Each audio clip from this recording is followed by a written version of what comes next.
Hold on to your cowboy hats, folks, because things just got interesting in the wild world of social media.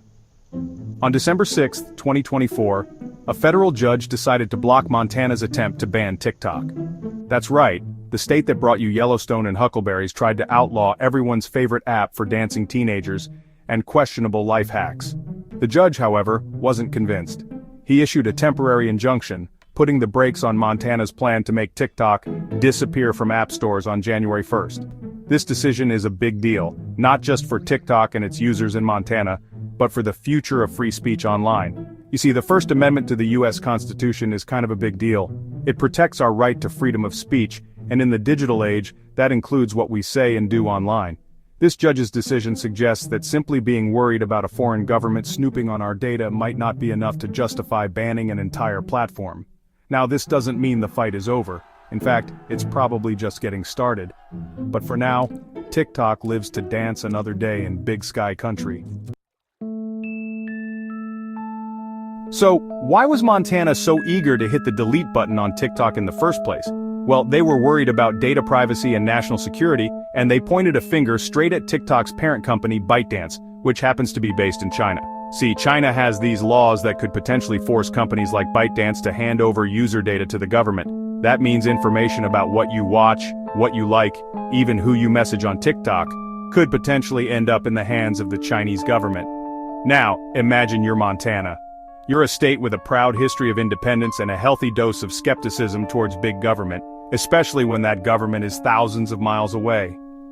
You see this popular app used by millions of Americans potentially funneling sensitive information to a foreign power. You might be inclined to take action too, right? That's essentially Montana's argument.